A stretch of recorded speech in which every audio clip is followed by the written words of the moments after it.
Ya, jawabnya mesti fokus, jangan melebar kemana-mana. Jawab fokus. Saya tanya kenapa dibilang bohong. Jadi maksud saya begini, Pak Bima Arya. Lebih baik kita jujur. Kalau Anda mengaku, oh ya, saya mengatakan bohong sudah. Anda mengatakan ya saya khilaf waktu itu. Selesai. Ini fakta sidang penting.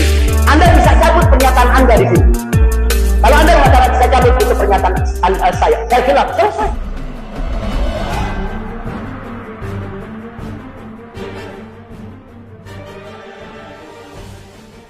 Kehadiran Wali Kota Bogor Bima Arya sebagai saksi terkait dengan tudingan bohong kepada Habib Rizik Syihab hingga ia menjalani persidangan menjadi penting. Inilah yang kemudian Habib Rizik Syihab mencecar Bima Arya untuk memastikan dalam BAP yang menyatakan bahwa Bima Arya menyebut Habib Rizik Syihab telah berbohong. Namun demikian, Habib Rizik Syihab menganggap jawaban Bima Arya tidak fokus hingga berulang kali Habib Rizik Syihab memastikan jawaban dari Bima Arya. Apakah betul Habib Rizik Syihab telah berbohong?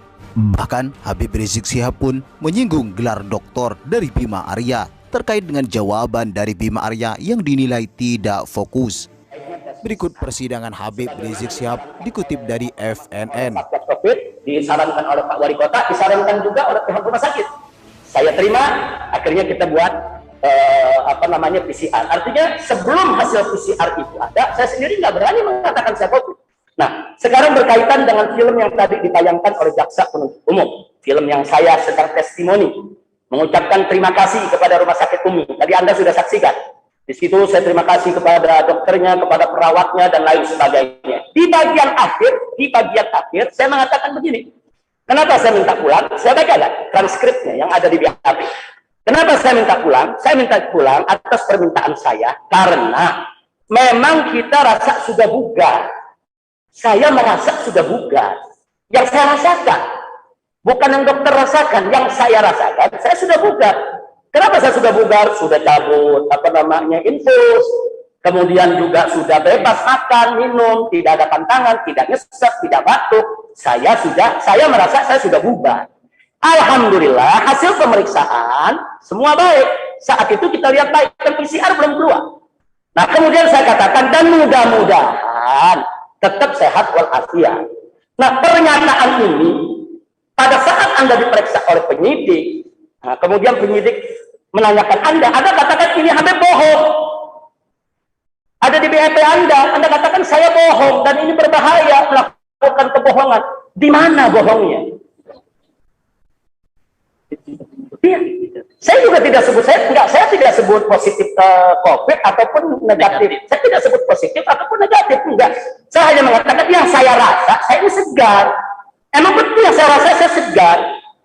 Nah, bahkan di sini saya berdoa mudah-mudahan tetap sehat walafiat. Nilai bohongnya di mana? Ini dalam konteks tadi kan saya belum dapat PCR. Kalau saya sudah dapat PCR, saya dikatakan Habib COVID. Saya katakan saya sehat, saya bohong. Harus dituntut, harus dipenjara saya. Saya rela, saya ridho. Tapi itu persoalannya hasil PCR-nya itu baru di PCR tanggal 27, 28 belum ada hasil. Karena ada tekanan-tekanan di luar, ada wawancara Anda di TV, ada media-media hoak yang mengatakan saya mati, saya mampus, saya sekarat, dengan segala macam. Istri saya juga khawatir, was-was. Istri saya punya darah yang tadinya 150, naik jadi 400. Ini kan bahaya, saya putuskan, ya, kalau gitu saya pulang aja. Ini namanya saya dirawat dalam teror. Nah, jadi bohongnya di mana? Saya nggak mengatakan saya positif COVID atau negatif COVID, enggak. Justru saya lagi menunggu hasil. Dan begitu saya terima hasil, hari Ahad dikatakan Habib positif COVID. Saya tawarkan diri, apa perlu dirawat lagi? Saya balik ke rumah sakit. Dokter Tim Mercy mengatakan tidak Habib. Yang penting Habib ikuti kita. Saya ikuti semua petunjuk dokter. Sampai dalam rumah itu, cucu saya tidak berani temui. Saya punya cucu kecil-kecil, bayi, tidak ada yang berani saya temui. Artinya saya ikuti protokol itu dengan baik. Nah sekarang pertanyaan saya satu aja, kenapa dalam BAP Anda kok tega Anda mengatakan saya ini bohong?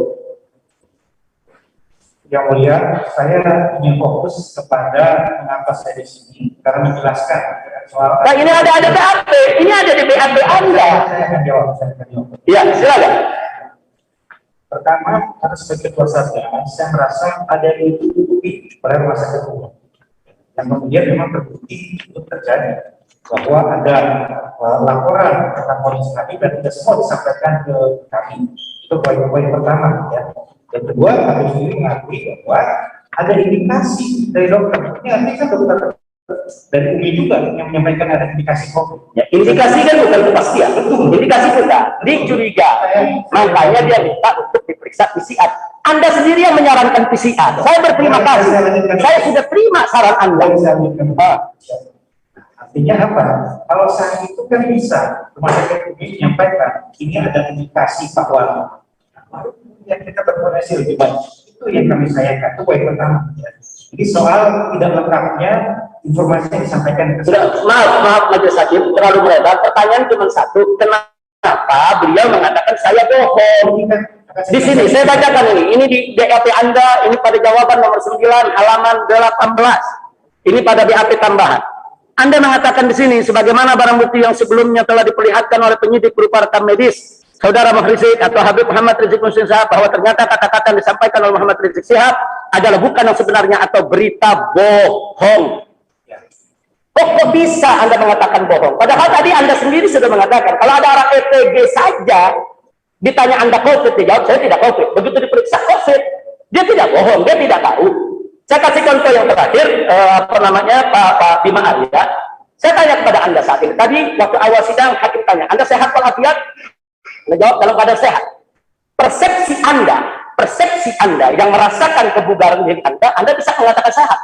Tapi kalau Anda sekarang saya bawa ke dokter spesialis, periksa jantung Anda, mungkin jantung Anda ada bocor. Periksa ginjal Anda, mungkin ginjal Anda nggak sehat. Jadi persepsi Anda dengan persepsi dokter tentu berbeda. Nah kalau begitu Anda saya periksa, ternyata jantung Anda bermasalah, ginjal Anda bermasalah, saya nggak bisa katakan Anda bohong. Anda mengatakan Anda sehat, Anda benar. Sesuai persepsi Anda. Nah begitu juga saya, pada saat saya mengatakan, saya nggak mengatakan saya positif atau negatif. Saya mengatakan, saya merasa bugar. Saya merasa bugar. Alhamdulillah, saya mau pulang. Mudah-mudahan ke depan saya tetap sehat walafiat. Nah, ini dikatakan bohong, gimana bohongnya? Mohon kan supaya prolognya jangan panjang. Artinya Kadang-kadang diperlukan panjang. Kadang ditanya tak paham. dia punya kesempatan untuk jawab. Ya, jawabnya mesti fokus. Jangan melebar kemana-mana. Jawab fokus. Saya tanya kenapa dibilang bohong. Jadi maksud saya begini, Pak Bima Arya. Lebih baik kita jujur. Kalau Anda mengaku, oh ya, saya mengatakan bohong sudah, atau mengatakan ya saya khilaf waktu itu, selesai. Ini fakta sidang penting. Anda bisa cabut pernyataan Anda di sini. Kalau Anda mengatakan saya cabut itu pernyataan saya khilaf, selesai. Baik, ya saudara bisa mengerti pertanyaan Ya, saya paham.